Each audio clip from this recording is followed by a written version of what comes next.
Get into today's top 5 video. So coming in at the number 5 spot on my list, building at the end of the game is absolutely mandatory. If you do not build end game, you're not building bases, there is a very high chance you're going to lose. And this is quite obvious, right? I didn't want to put it on the list because it's so obvious. Of course you have to build at the end of the match, but it is incredible how many people don't build. There are so many matches where I'm the only guy building a base. The circle's so small, there's 5, 6 left, and I'm the only guy sitting there in a base. Everyone else is creeping around and hiding behind trees, which sometimes can work, but for the majority of the time, you're gonna lose. All I have to do is shoot that tree, RPG that tree, and your cover is gone, and you're dead. Out of everything I'm going to talk about in this video, this is hands down the most important thing, but it's just so obvious. That's why I have it here in the 5 spot. So if you want to see more wins,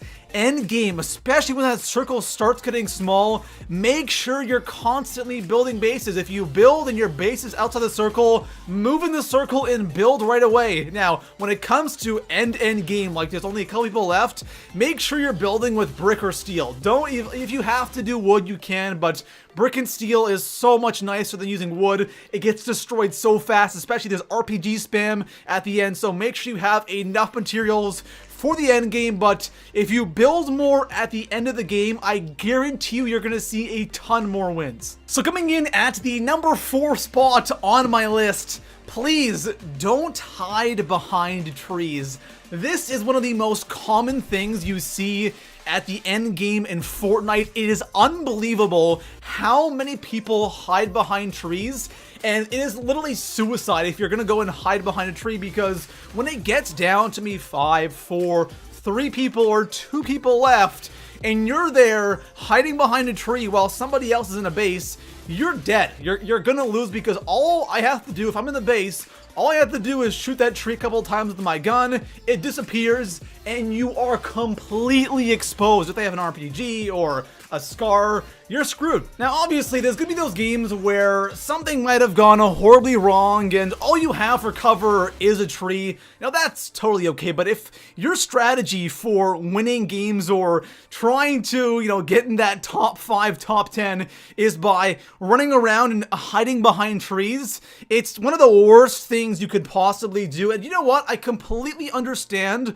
why people still do this, because I did it all the time as well. My thinking was, you know what, at the end of the match, I don't want to build like crazy and give away my position. I'm just going to go ahead and hide behind trees and objects, and that way I'll kind of like sneak my way into the top 5 or, that 1v1 situation, and it never ends well. You'll get lucky sometimes, but the majority of your games are going to end in death. So when it comes to end game, don't hide behind trees and objects, just build and you'll win a ton more. So coming in at the number 3 spot on my list, rushing bases is a tricky thing in Fortnite. There's one way you should do it, and then there's one way that you shouldn't do it. The proper way, of course, is build up to the base and then just one pump the guy in the face, you're good to go. That's the ideal way of rushing a base here in Fortnite. Then there's another way that a lot of people love doing this, especially at the end of a match, is when they have nowhere else to hide, they will go to the bottom of your base and just sit there. This is something that I can completely relate to, because I used to do this all the time when Fortnite first came out. You always think that there's no way they'll notice that I'm down here, and sometimes you can successfully actually get there, but it doesn't take much for them to spot you, especially if they're looking down around the map. It's really easy to see if someone's sitting at the base of your base, and what a lot of people like to do is they'll successfully get to the bottom of your base, and then they'll start hitting down the walls, and it alerts you instantly, and then you're just instantly dead. All they do is RPG you, or since they're looking down, they can easily get a couple headshots on you with a AR or a Scar, and you're absolutely screwed. Now, if you find yourself in a situation where you are at the bottom of someone's base, at least build some kind of cover above you so they don't know exactly where you are. It gives you at least a chance of surviving. Don't just sit there hoping they won't see you, because guys, I'm sorry, there's a very good chance that they will see you, they will spot you, and you're gonna lose the game. So coming in at the number 2 spot on my list, I want to talk about end game loot, because one thing you see a lot of people doing is trying to improve their loadout at the end of a match, because there is always tons of loot laying around, especially as you get closer to that 1v1 situation. There's just loot all over the place. There's gold scars everywhere. There's chug jugs, shields, medkits, anything you would need. It is lying all over the map because people are kind of scared to go out. But those who do will go and try to improve their loadout, and they become easy targets. And this can be challenging because we all find ourselves in those matches where we don't really have the best loot, right? You're not going to get great loot every single game, and there are games where you're in that top 5 situation and you have a white AR or a green AR, and it's so tempting to go out and loot, but that's a really bad idea. I find that towards the end of the game, people are so crazy for loot, they'll actually run into the storm to get loot, and running into the storm at the end of the game is such a bad idea because it takes so much of your health so quickly. But people don't care. They will run right into the storm and they will take all that damage, maybe for some ammo or a scar. And of course, sometimes you might be out of options and that's the only thing you can really do. But if you have bad weapons, you don't need to go out there and replace them.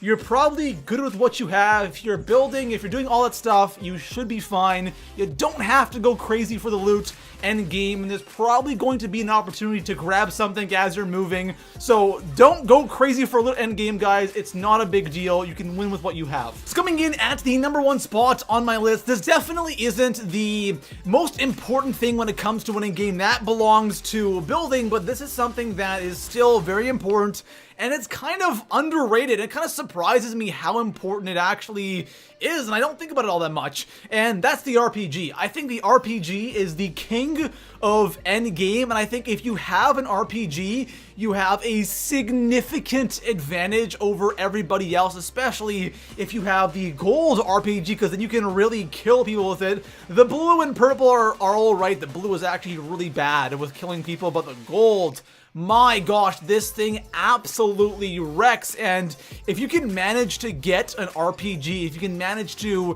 get good positioning with your base, you should have absolutely no problem winning. Most of the time though, at the end of the game, we're just not gonna have RPGs. You just don't get them all that often. The only time you really get them is you get really, really lucky and you get them from a chest, or you happen to kill somebody and they have an RPG, but even then, the chances of getting one are still incredibly slim. Now, the one thing that I do notice when playing is when you want to get a gold RPG, the best way to do it consistently every single game is wait kind of towards the end of the game. Not like really, really towards the end when you're like top 5 or like when the circle is really small, but as the circle is kind of getting smaller and smaller, 2 supply drops will start spawning in at once. Those I find always drop either gold scars, gold RPGs, and sometimes gold snipers, but most of the time I'm always getting gold RPGs from those, and it's perfect because it's just before you really want to establish yourself in an area with your base, so you have time to do this if you want. But even then,